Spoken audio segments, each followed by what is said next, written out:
Laughter cut through the echo of gunfire from the outdoor rifle range. Maya Rodriguez stood at the threshold of the shoot house, medic bag hanging from her shoulder, 42 pounds of trauma equipment. 5 feet 3 inches, 115 pounds, 24 years old. The SEAL team running close quarter battle drills turned as one, automatic weapons lowering, sweat glistening on their combat uniforms under the California sun. Who called a medic?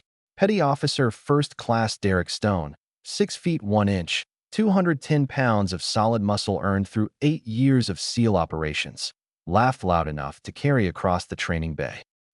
Anyone yet, sweetheart? Ripples of laughter spread through the group. 8 SEALs, every single one towering over her by at least 6 inches, outweighing her by a minimum of 70-pound. Maya set the medic bag on the concrete floor with a heavy thump that silenced some of the laughter. Hospital Corpsman Third Class Rodriguez, reporting for Team Integration Training.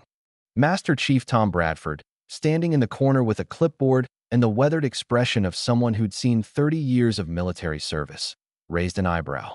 You're the new doc? Command said they were sending someone with experience. I have experience, Master Chief. How much experience are we talking about? 18 months Fleet Marine Force, 6 months Advanced Combat Trauma Certification. Derek crossed his arms, biceps straining against his shirt sleeves. 18 months, kid. I've got boots older than your entire career. He glanced toward the team leader. Sir, with all respect, we can't be babysitting a boot corpsman while we're trying to train for deployment. Lieutenant Commander James Morrison studied Maya with careful assessment. His eyes were calm but penetrating. Chief Bradford, what does her service record say? Bradford flipped through papers. Standard qualifications, medical certifications, all current. Combat Lifesaver Instructor rated, rifle qualification. He stopped, squinting at the page. Distinguished expert. That's unusual for a corpsman. Someone in the back, Seaman Jake Turner, muttered just loud enough to be heard. Lucky range day. Probably shot it 3 times before she qualified. Maya didn't respond. She stood at parade rest, hands clasped behind her back, face completely neutral. But her eyes tracked everything with precision. Weapon positions, team spacing, exit routes, blind spots in the room's geometry. Morrison gestured toward the training area. All right, Rodriguez, you're here to observe how we operate. Stay clear of the firing lanes. Don't touch any equipment without permission. We clear. Crystal clear, sir. Derek's laugh had an edge now. This should be entertaining.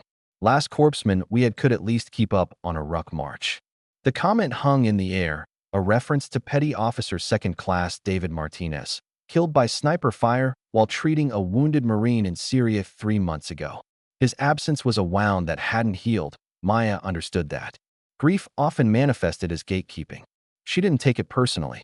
She just needed to prove herself worthy of Martinez's legacy. The team moved through the shoot house like water through pipes, each person covering their sector with minimal verbal cues. Pop-up targets appeared at intervals, some with weapons, some without. The team's discrimination was flawless. Maya watched from her position, analyzing their movements with critical eyes. She noticed Derek's stance shifted slightly right when he prepared to fire, compensating for a dominant eye. Observed how Matthews, the team's designated marksman, always checked his 6 before committing to a shot. Saw the micro-adjustment in Oz's grip when he transitioned from long gun to sidearm during a malfunction drill. When Oz fumbled a magazine change, recovering in under 2 seconds but still sloppy by SEAL standards. Maya's hands twitched involuntarily, muscle memory trying to correct a mistake she had no authority to address. Bradford noticed. His eyes flicked from Oz to Maya and back again, but he said nothing. The drill concluded. Morrison called them back. Good work overall. Oz, that mag change needs tightening up. Roger that, sir. Oz's face showed embarrassment but acceptance. Chief Petty Officer Lisa Chun, Viper in Team Communications, approached. She looked at Maya the way a fortress guard looks at someone trying to breach the walls. So, you're the new document. Hope you're tougher than you look. We don't have room for soft medics who can't handle the reality of combat operations. I understand the requirements, Chief, Maya replied evenly. Do you? Because our last corpsman died doing his job. Died trying to save one of ours while taking fire. That's the standard you're being measured against. The words were harsh, but Maya heard the grief underneath. I'm aware of Petty Officer Martinez's sacrifice. I'll do my best to honor his legacy. Viper studied her for a long moment, then nodded once and walked away. Not acceptance, but not outright rejection either. Morrison gathered the team around a planning table. Tomorrow we run a combined exercise, tactical movement with integrated casualty care. Rodriguez, you'll be working the medical scenarios while the team continues operations. Questions? Derek raised a hand. Sir, not a question, more of a concern. If she's never trained with us before, how do we know she can keep pace? None taken, Maya said before Morrison could respond. You're right to have concerns. I need to prove I can integrate with your operations without becoming a liability. The directness surprised several team members. They'd expected defensiveness. Exactly right, Morrison said. Bradford, what's the training schedule? Medical trauma drill at 1,400 hours. Then live fire qualifications at the range starting at 15:30. Everyone shoots, including support personnel. He looked at Maya. You current on your rifle qual, Rodriguez? Yes, Master Chief. Qualified 6 weeks ago. Score. Maya hesitated. Distinguished expert, Master Chief. The statement hung in the air like a challenge flag. Distinguished expert wasn't just passing. It was the highest level of rifle marksmanship qualification in the military. Jake Turner snorted. Sure, and I'm an Olympic shooter. Records don't lie, Bradford interrupted. Says here she's qualified expert or distinguished expert on every weapon system she's been tested on.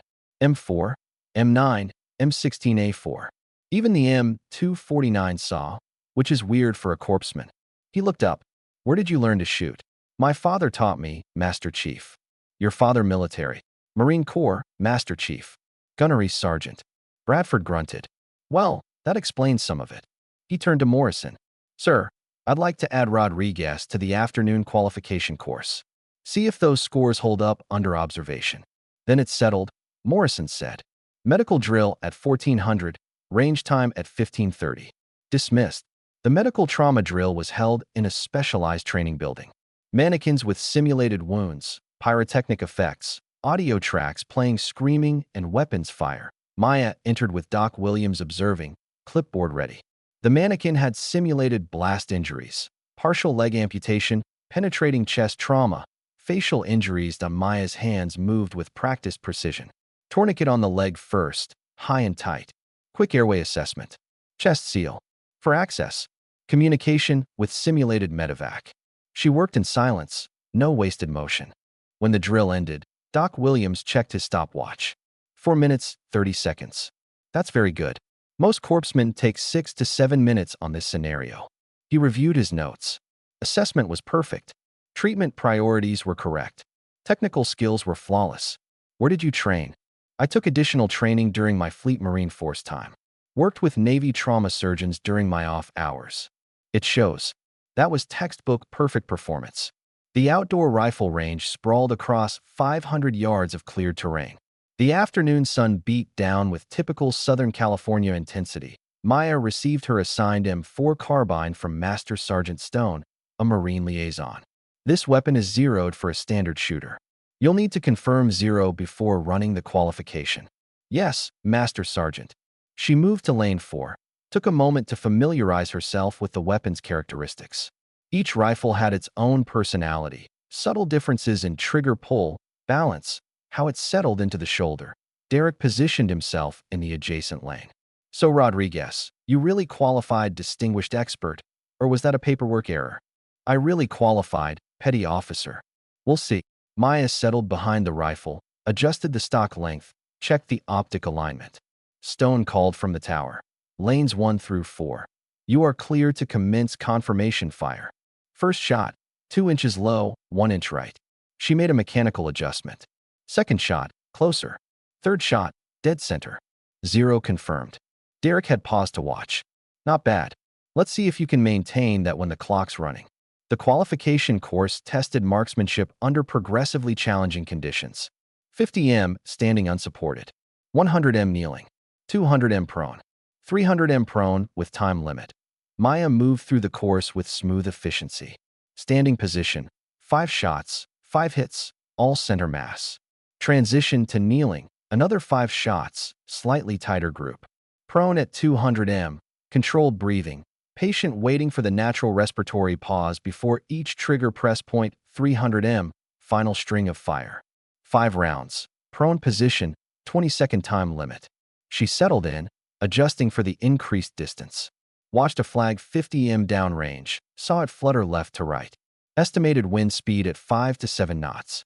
Adjusted her aim .1 mil dot to the left .5 shots.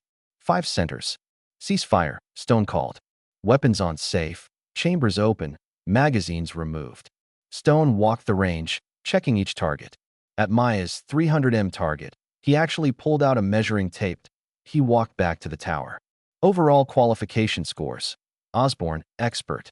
Matthews, expert. Morrison, sharpshooter. Stone, he grinned at Derek. Expert. You're getting better, Hammer. Then he reached the final name. Rodriguez, distinguished expert. 50 rounds fired, 49 scored as perfect hits. 1 round scored 9.5, just outside the 10 ring at 300 m. He looked up. That's the highest score I've seen on this range in 6 months. And that 300-meter group, 2.3 inches. That's competitive level shooting. Complete silence. Derek stared at his own target, then at Maya's. There's no way. I watched her. She wasn't even trying hard. That's what good shooting looks like, Stone said. No wasted motion, no rushing, perfect fundamentals executed consistently. Rodriguez, where'd you learn to shoot like that? All eyes turned to Maya. My father taught me, Master Sergeant. Your father must be one hell of an instructor. What's his background? Maya hesitated. This was the moment she'd been avoiding. Marine Corps, Master Sergeant. Scout Sniper. Gunnery Sergeant. Gunny Foster, the Marine liaison observing from the tower, straightened suddenly. Wait. Rodriguez. What's your father's first name? Carlos, Gunny. Foster's eyes widened. Carlos Rodriguez. Ghost Rodriguez? The Ghost Rodriguez? Scout Sniper School instructor? 3 combat deployments? Over 100 confirmed neutralizations. Yes, Gunny. The reaction was immediate. Ghost Rodriguez was a legend in the sniper community. His exploits had become case studies. Derek looked stunned. Your Ghost's daughter? You're the daughter of the most legendary Marine sniper in the past 20 years. Yes. Then why the hell are you a medic? You could have been a sniper. You clearly have the skill. Why would you choose to be a corpsman instead? Maya had known this question would come. Because I wanted to save lives, not take them. Because being Ghost's daughter meant everything I did was always compared to him. I wanted to be valued for something else, for something I chose, not something I inherited. Viper Chin stepped forward, her expression shifting. You hid your shooting ability so people would see your medical skills first. Yes, Chief. Viper paused. That's actually brilliant and incredibly difficult. Most people would lead with their strength. You led with what you wanted to be known for. Morrison approached. So you can shoot at a competitive level. Question is, can you shoot and perform your medical mission under pressure? Because we need a corpsman, not another shooter. I understand, sir. My primary mission is medical. The shooting is secondary. Is it though? Derek challenged. How do we know you're not just a shooter who moonlights as a medic? Doc Williams spoke up. I can answer that. I evaluated her medical performance this afternoon. She ran a complex trauma scenario in 4 minutes 30 seconds with 0 errors. That's advanced level performance. She's proficient in both skill sets. Bradford checked his clipboard again. Says here she's got additional qualifications I didn't notice before. Advanced cardiac life support, tactical combat casualty care instructor, field surgical techniques certification. He looked up. Rodriguez, why didn't you mention any of this? You didn't ask, Master Chief. You asked about my experience and my rifle qual. I answered those questions. Fair point. Bradford made notes. Sir, recommendation is that we run a combined scenario tomorrow. Medical casualty drill with live fire stress. See if she can integrate both skill sets under realistic pressure. Morrison nodded. Agreed. Rodriguez, you'll participate in a full integration exercise tomorrow at 0800. Your performance will determine whether you're assigned to this team permanently. Clear. Clear, sir. The next morning arrived with military routine. 0800. Full tactical scenario combining combat operations with medical requirements. Morrison began the briefing. Today's scenario is a high-risk hostage rescue with casualties. Rodriguez, you'll be integrated with the assault element. Your job is to provide security during movement and medical care when required. Maya spoke up. Sir, permission to suggest a modification.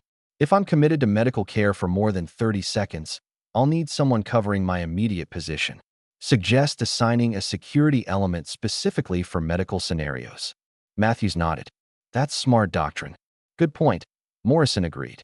Oz, your medical security. Let's run it. The team moved into the compound with practiced fluidity. First room clear. Second room had a hostile target. Derek engaged, double tap center mass. Third room revealed their first casualty. Dock up, Derek called. Maya moved forward, dropping beside the casualty. Oz positioned himself facing outward, rifle covering the doorway. Assessment, tourniquet, pressure dressing, for access, all while maintaining awareness of surroundings. Casualty stabilized, ready to move. Then everything changed. The base alarm shrieked to life. All personnel, active shooter situation. Building 7. This is not a drill. Repeat, this is not a drill. Active shooter, Building 7. Building 7, the administration building. Civilians worked there. Morrison's voice cut through the chaos. Exercise terminated. Actual emergency. QRF, kit up and move. Rodriguez, you're with us. We might need medical. The convoy screamed toward Building 7. Through the windshield, Maya could see smoke rising, the gray haze of chemical irritants. Morrison coordinated over radio. Building 7 is 4-story, approximately 150 personnel on site. Initial reports indicate single shooter, unknown weapons, barricaded on second floor. Multiple casualties confirmed. Security forces establishing perimeter but cannot approach due to accurate incoming fire. They arrived to organized chaos. A security sergeant jogged toward Morrison. Sir, we've got 3 confirmed casualties outside the building. Wounded trying to evacuate when shooter engaged them. 1 more inside the lobby, critical condition. We can't reach any of them without exposing our people to sniper fire. Weapons. Rifles, sir. Unknown make and model, but accurate. This isn't some random lunatic. Shooter has training. Maya's medical instinct shifted to triage mode. For people needing immediate care. Time was the enemy. Sir, she said, permission to move to the casualties. They need medical attention now. Morrison looked at her, then at the building. Negative. Too exposed. We need to suppress the shooter first. People are dying, sir. I'm not sending my corpsmen into a kill zone. We'll get to them, Rodriguez, but we do it smart, not fast. The radio crackled. All units, be advised. One of the casualties inside the lobby has been identified as Petty Officer First Class Robert Jenkins, SEAL Team 5. Reported injury is severe leg trauma with arterial bleeding. Timer critical. Jenkins, one of their own, had a wife and 2 kids. Derek's jaw clenched. We have to get him, sir. I know, Hammer. Working the problem. Morrison studied building schematics. East entrance is concealed from second floor windows. We can approach without exposure, breach, and move to the lobby. I'll take that risk, Derek said immediately. Me too. Oz added. Morrison looked at Maya. Rodriguez, if we go in, you're with us. But understand, you'll be treating a casualty in a hostile environment, potentially under direct fire. This isn't training. This is the real thing. Maya met his eyes. I understand, sir. Let's go get Jenkins. They moved toward the east entrance in tight tactical formation. Reached it without taking fire. Derek stacked on the door, weapon ready. Oz behind him, Maya third. Derek tried the door, unlocked. He eased it open, checked interior, signaled clear. The lobby was visible through an interior doorway 50 feet ahead. Maya could see Jenkins, unconscious, lying in a spreading pool of blood. Thigh area wound. Probably femoral artery. Contact left, Oz hissed. Movement on the stairwell. The shooter spotted them, brought the rifle up, fired 3 rapid rounds that impacted near Derek's head. Derek returned fire, forcing the shooter back. We're pinned, Morrison assessed. He's got interior angles on the lobby. Can't approach Jenkins without crossing his field of fire. Maya studied the geometry.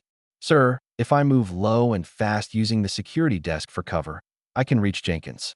60 feet of movement, 3 seconds of exposure. Negative. 3 seconds is enough for him to put 6 rounds on you. Then we create a diversion. Doc, your job is medical, not assault. Jenkins is dying right now. Every second we debate is a second he's bleeding out. I can reach him. Morrison studied her face. If you go, Oz goes with you. Hammer, and I will suppress the shooter. Clear. Clear, sir. Morrison and Derek moved to positions with better angles. On my mark. 3, 2, 1 mark. They opened fire in controlled bursts. Maya exploded into movement, sprinting low and fast. 50 feet felt like 50 miles, every step expecting incoming rounds. She reached the security desk, slid behind it. Jenkins lay 3 feet away, pale as death, massive blood pool. Maya moved immediately, hands reaching for a tourniquet. The wound was high on the thigh, too high for leg application. She'd need to apply it to the groin. Jenkins, can you hear me? No response. Unconscious from blood loss. She positioned the tourniquet, started tightening. The shooter shifted fire toward her position. Rounds impacted the desk, punching through, showering Maya with splinters. Oz returned fire. Doc, work fast. I can't keep him suppressed forever. Tourniquet tight, bleeding slowing. For access next. Airway assessment. More gunfire, closer now. Morrison's voice over radio. Urgent. Rodriguez, we need to extract. Shooter's repositioning. 60 seconds before he's got you cold. I need 2 minutes to stabilize him. You don't have 2 minutes. Then buy me time. Chest seal. Pelvic binder. Every intervention buying Jenkins a few more percentage points of survival. The shooter found his new position. Rounds started impacting around Maya with alarming accuracy. Not random spray, but aimed fire.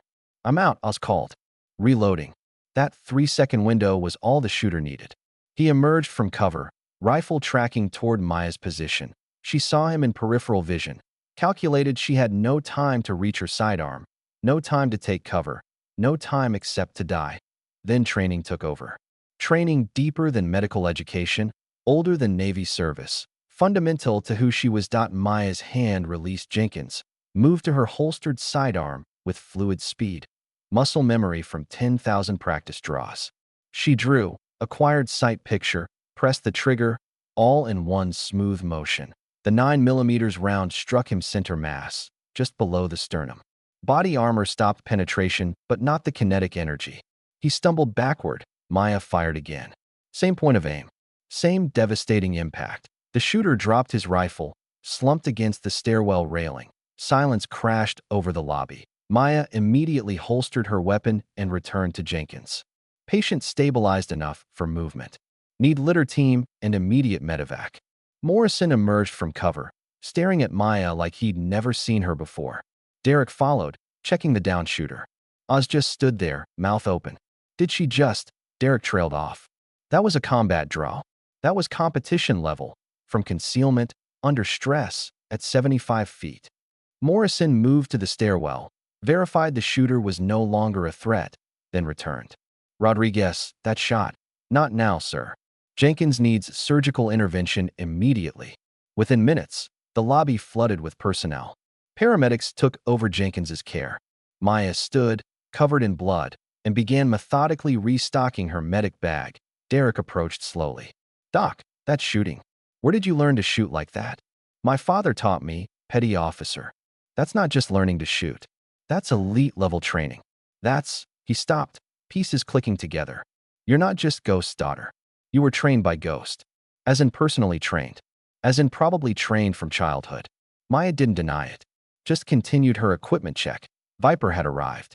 A corpsman just engaged and neutralized an active shooter with a pistol while simultaneously treating a critical casualty. I don't even have words. Master Chief Bradford arrived, pulled up records on his tablet. His eyes widened.